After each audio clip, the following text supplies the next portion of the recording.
আসসালামু আলাইকুম। সবাইকে স্বাগত জানাচ্ছি গ্লোবাল ভিউজে। আপনাদের সঙ্গে আছি আমি সুরভি দিবা।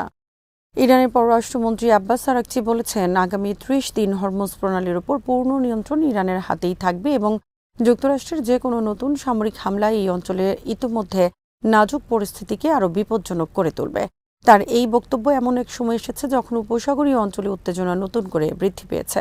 প্রতিবেদন অনুযায়ী যুক্তরাষ্ট্র টানা দ্বিতীয় দিনের মতো ইরানের বিভিন্ন স্থানে বিমান হামলা চালিয়েছে। হামলার লক্ষ্যবস্তু ছিল কেশম দ্বীপ, সিরিক এবং বন্দরি লেঙ্গেহ শহর। ওয়াশিংটনের দাবি, হরমুজ প্রণালীর কাছে একটি বাণিজ্যিক জাহাজের ড্রোন হামলার জবাব হিসেবেই এসব অভিযান পরিচালনা করা হয়েছে। অন্যদিকে ইরান জানিয়েছে যে তারা পাল্টা প্রতিক্রিয়ায় বাহরাইন ও কুয়েতে অবস্থানরত মার্কিন বাহিনীর বিরুদ্ধে হামলা চালিয়েছে। তেহরান আরও সতর্ক করে বলেছে, ভবিষ্যতে যুক্তরাষ্ট্র যদি আরও কোনো সামরিক পদক্ষেপ নেয় তাহলে তার জবাব হবে চূর্ণ বিচূর্ণ করে দেওয়ার মতো কঠোর। এদিকে যুক্তরাষ্ট্রের প্রেসিডেন্ট ডোনাল্ড ট্রাম্প অভিযোগ করেছেন, ইরান ওয়াশিংটন তেহরানের মধ্যে হওয়া সমঝোতা স্মারক লঙ্ঘন করেছে। তিনি হুঁশিয়ারি দিয়ে বলেন, পরিস্থিতি অব্যাহত থাকলে যুক্তরাষ্ট্র সামরিকভাবে কাজ সম্পূর্ণ করবে এবং প্রয়োজনে আরও কঠোর ব্যবস্থা গ্রহণ করবে। সাম্প্রতিক এই পাল্টাপাল্টি হামলা ও কড়া বক্তব্য মধ্যপ্রাচ্যে একটি বৃহত্তর সংঘাতের আশঙ্কা আরও বাড়িয়ে তুলেছে। বিশেষ করে বিশ্বের অন্যতম গুরুত্বপূর্ণ জ্বালানি পরিবহন পথ হরমুজ প্রণালীকে ঘিরে উত্তেজনা বৃদ্ধি পাওয়ায় আন্তর্জাতিক বাজার, আঞ্চলিক নিরাপত্তা এবং বৈশ্বিক বাণিজ্যে এর সম্ভাব্য প্রভাব নিয়ে উদ্বেগ বাড়ছে। পরিস্থিতির দ্রুত অবনতি ঠেকাতে আন্তর্জাতিক সম্প্রদায়ের পক্ষ থেকে সংযম প্রদর্শন ও কূটনৈতিক সমাধানের আহ্বান জানানো হচ্ছে। ইসরায়েলি বাহিনী রোববার দক্ষিণ লেবাননের খিয়াম শহরে বিস্ফোরক ব্যবহার করে একাধিক অভিযান চালিয়েছে। এসব অভিযানে বেসামরিক বাড়িঘরে আগুন লেগে যায় বলে লেবাননের গণমাধ্যমগুলো জানিয়েছে। সাম্প্রতিক যুদ্ধবিরতি কার্যকর থাকলেও দক্ষিণ লেবাননে ইসরায়েলি সামরিক তৎপরতা অব্যাহত রয়েছে। লেবাননের সংবাদ মাধ্যম আল আহিদ জানায়, ইসরায়েলি সেনারা খিয়াম শহরের ভেতরে বিস্ফোরক স্থাপন করে তা বিস্ফোরণ ঘটায়।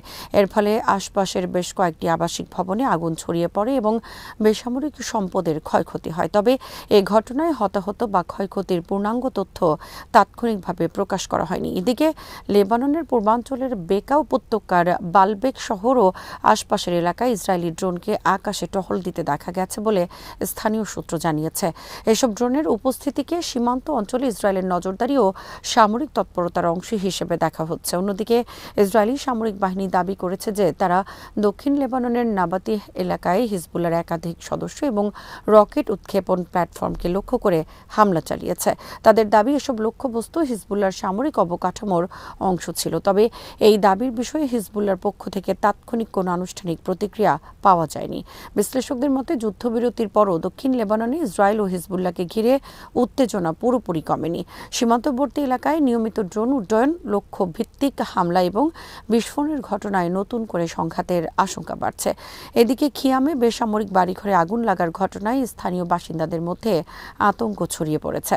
মানবাধিকার সংস্থাগুলো দীর্ঘদিন ধরে সংঘাতপূর্ণ এলাকায় বেসামরিক জনগণের নিরাপত্তা নিশ্চিত করার আহ্বান জানিয়ে আসছে। পরিস্থিতি আরও অবনতির দিকে গেলে অঞ্চল জুড়ে নিরাপত্তা ও মানবিক সংকট নতুন মাত্রা পেতে পারে বলে পর্যবেক্ষকরা আশঙ্কা প্রকাশ করছেন। ব্যালিস্টিক ক্ষেপণাস্ত্র ও ড্রোন ব্যবহার করে কুয়েত ও বাহরাইনে অবস্থিত যুক্তরাষ্ট্রের 8টি গুরুত্বপূর্ণ সামরিক স্থাপনায় হামলা চালানোর দাবি করেছে ইসলামী বিপ্লবী গার্ড বাহিনী আইআরজিসি। রোববার ভোরে প্রকাশিত এক বিবৃতিতে বাহিনীটি জানায়, স্থানীয় সময় রাত 2টা থেকে 3টার মধ্যে তাদের নৌ ও মহাকাশ বাহিনী যৌথভাবে এ অভিযান পরিচালনা করে। তাদের দাবি, অভিযানে শিশু হত্যাকারী মার্কিন সেনাবাহিনীর গুরুত্বপূর্ণ সামরিক অবকাঠামো ধ্বংস করা হয়েছে। আইআরজিসির ভাষ্য অনুযায়ী ওই হামলা ছিল কয়েক ঘণ্টা আগে ইরানের উপকূলীয় 5টি সামরিক পোস্টে যুক্তরাষ্ট্রের বিমান হামলার জবাব। বাহিনীটি দাবি করে, হরমুজ প্রণালীতে একটি বিধি ভঙ্গকারী জাহাজের বিরুদ্ধে তাদের নৌবাহিনীর পদক্ষেপের পর যুক্তরাষ্ট্র এসব হামলা চালায়। বিবৃতিতে আইআরজিসি আরও সতর্ক করে জানায়, যুদ্ধবিরতি লঙ্ঘন, ইসলামাবাদ সমঝোতা স্মারকের প্রথম ধারার পরিপন্থী এবং এমন পদক্ষেপ চলতে থাকলে চলমান কূটনৈতিক প্রক্রিয়া পুরোপুরি স্থগিত করা হবে। তারা বলেছে, শত্রুপক্ষকে জেনে রাখা উচিত, যুদ্ধবিরতি ভঙ্গ করা ইসলামাবাদ স্মারকের প্রথম ধারার লঙ্ঘন। এমন কর্মকাণ্ড অব্যাহত থাকলে সব ধরনের কূটনৈতিক প্রক্রিয়া সম্পূর্ণভাবে বন্ধ হয়ে যাবে। হরমুজ প্রণালীতে নজরদারি ও নিরাপত্তা কার্যক্রম আরও কঠোর করারও ঘোষণা ঘোষণা দিয়েছে আইআরজিসি। বিবৃতিতে বলা হয়, এখন থেকে বিধি ভঙ্গকারী জাহাজের বিরুদ্ধে আগের চেয়ে আরও কঠোর ব্যবস্থা নেওয়া হবে। পাশাপাশি যে কোনো অজুহাতে ইরানের বিরুদ্ধে নতুন আগ্রাসন চালানো হলে তা কম গুরুত্বপূর্ণ লক্ষ্যবস্তুতেই সীমাবদ্ধ থাকুক না কেন তার চূর্ণ বিচূর্ণ করে জবাব দেয়া হবে বলে হুঁশিয়ারি উচ্চারণ করা হয়েছে। তবে উল্লেখ্য, উপরের তথ্যগুলো আইআরজিসির দাবি ও বিবৃতির ভিত্তিতে উপস্থাপিত হয়েছে।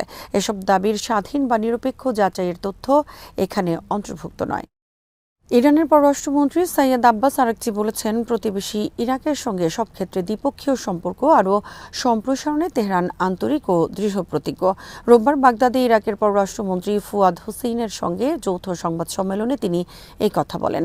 আরাকচি জানান, বর্তমান সফরটি বিশেষ তাৎপর্যপূর্ণ। যুক্তরাষ্ট্র ও ইসরায়েলের সামরিক হামলার পর এবং ইরানি জনগণের প্রতিরোধের পর এটি তার প্রথম ইরাক সফর। তিনি এ সময় ইরানের বিরুদ্ধে যুক্তরাষ্ট্র ও ইসরায়েলের হামলার নিন্দা জানিয়ে অবস্থান নেয় ইরাকের সরকার ও জনগণের প্রতি কৃতজ্ঞতা প্রকাশ করেন। তিনি বলেন, এই সফরের আরেকটি উদ্দেশ্য হল ইরাকের নতুন সরকারকে অভিনন্দন জানানো। নতুন সরকার গঠনের পর এটিই তার প্রথম সরকারি সফর। সফরকালে তিনি ইরাকি কর্মকর্তাদের সঙ্গে একাধিক দ্বিপক্ষীয় ও বিশেষজ্ঞ পর্যায়ের বৈঠকে অংশ নেবেন। এছাড়া ইরাকে শহীদদের স্মরণে গঠিত সংশ্লিষ্ট কমিটির সঙ্গেও বৈঠক হওয়ার কথা রয়েছে বলে জানান তিনি। হরমুজ প্রণালীর বর্তমান পরিস্থিতি নিয়ে আরাকচি বলেন, প্রণালী পরিচালনায় ইরানের ব্যবস্থাপনায় কোনো ধরনের বাইরের হস্তক্ষেপ বা নতুন ব্যবস্থা চাপিয়ে দেওয়ার চেষ্টা পরিস্থিতিকে আরও জটিল করে তুলবে। এতে হরমুজ প্রণালী পুনরায় স্বাভাবিকভাবে চালু হওয়ার প্রক্রিয়া বিলম্বিত হবে বলেও তিনি সতর্ক করেন। অন্যদিকে ইরাকের পররাষ্ট্রমন্ত্রী ফুয়াদ হুসেইন ইরানি পররাষ্ট্রমন্ত্রীকে স্বাগত জানিয়ে বলেন, বাগদাদে তার উপস্থিতি অত্যন্ত গুরুত্বপূর্ণ। সফরকালে তিনি ইরাকি কর্মকর্তাদের সঙ্গে নিবিড় ও বিশেষজ্ঞ পর্যায়ের বৈঠক করবেন। ফুয়াদ হোসেন আরও বলেন, ইসলামী প্রজাতন্ত্র ইরানের সঙ্গে রাজনৈতিক, অর্থনৈতিক, বাণিজ্যিক ও আঞ্চলিক সহ সব ক্ষেত্রে সম্পর্ককে ইরাক অত্যন্ত গুরুত্ব দেয়। দুই দেশের পারস্পরিক সহযোগিতা জোরদারের মাধ্যমে আঞ্চলিক স্থিতিশীলতা ও অভিন্ন স্বার্থ রক্ষায় কাজ করে যাওয়ার ওপরও তিনি গুরুত্ব আরোপ করেন।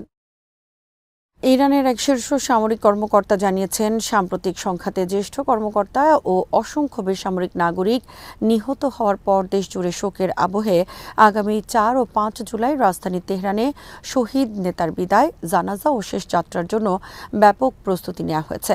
তার ভাষ্য অনুযায়ী 4 জুলাই সকাল 6টা থেকে তেহরানের ইমাম খোমেনি মুসাল্লায় সাধারণ মানুষের জন্য শেষ শ্রদ্ধা নিবেদনের আয়োজন শুরু হবে। এর আগে কাউকে প্রবেশের অনুমতি দেওয়া হবে না। দিনব্যাপী অনুষ্ঠান রাত 8টা পর্যন্ত চলবে। 5 জুলাই সকালে জানাজার নামাজ অনুষ্ঠিত হবে এবং পরে নির্ধারিত স্থানে শেষ যাত্রা অনুষ্ঠিত হবে। আয়োজকদের মতে, সম্ভাব্য বিপুল জনসমাগমের কারণে একটি মাত্র সড়কে শোভাযাত্রা আয়োজন নিরাপদ নয়। তাই রাজধানীর বিস্তৃত এলাকা জুড়ে বিশেষ করিডোর ব্যবহার করে শেষ যাত্রার পরিকল্পনা করা হয়েছে। অনুষ্ঠান স্থলে যানবাহন চলাচলেও বিধিনিষেধ থাকবে। শহীদ নেতার মরদেহ যেখানে রাখা হবে এবং পরিবারের সদস্যদের জন্য সংরক্ষিত স্থান ইতোমধ্যে প্রস্তুত করা হয়েছে। উপস্থিত সবাই যেন সহজে দেখতে পারেন সেজন্য মঞ্চটি উঁচু স্থানে নির্মাণ করা হয়েছে। 48 ঘণ্টাব্যাপী অনুষ্ঠানে আন্তর্জাতিক খ্যাতিসম্পন্ন কোরআন তেলাওয়াতকারী, নাত ও মার্সিয়া পাঠ সহ বিভিন্ন ধর্মীয় ও সাংস্কৃতিক ব্যক্তিত্ব অংশ নেবেন। অনুষ্ঠান নির্বিঘ্ন করতে সরকারি প্রতিষ্ঠান, তেহরান সিটি কর্পোরেশন, স্বাস্থ্য সেবা বিভাগ, সামরিক ও আইন শৃঙ্খলা বাহিনী এবং অন্যান্য সেবাদানকারী সংস্থাকে সর্বোচ্চ প্রস্তুত রাখা হয়েছে। অংশগ্রহণকারীদের যাতায়াতে মেট্রো ও বাস ব্যবস্থার পূর্ণ সক্ষমতা ব্যবহার করা হবে। এছাড়া রাজধানীর প্রবেশ পথ থেকে অনুষ্ঠান স্থল পর্যন্ত একাধিক নিরাপত্তা ও ট্রাফিক নিয়ন্ত্রণ বলয় গড়ে তোলা হয়েছে।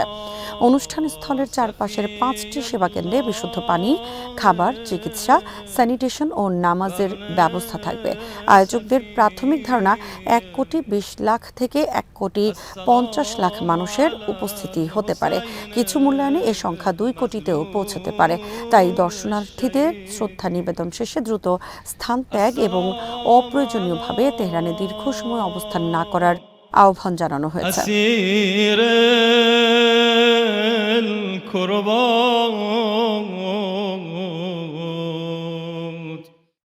ইরানের ইরানের পাল্টা হামলায় অঞ্চলে অবস্থিত মার্কিন সামরিক ঘাঁটি লক্ষ্যবস্তু হওয়ার একদিন পর শনিবার এক বিবৃতিতে এ তথ্য জানায় যুক্তরাষ্ট্রের সেন্ট্রাল কমান্ড।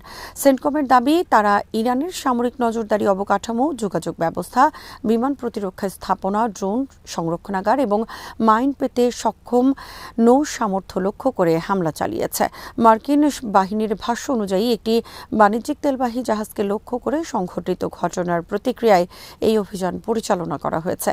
এদিকে সেন্টকমের বিবৃতির প্রকাশের প্রায় একই সময়ে ইরানের রাষ্ট্রীয় সম্প্রচার মাধ্যম IRIBর এক প্রতিবেদনে জানানো হয়, দেশটির দক্ষিণাঞ্চলীয় হরমুজগান প্রদেশের সিরিক কাউন্টিতে কয়েকটি বিস্ফোরণের ঘটনা ঘটেছে।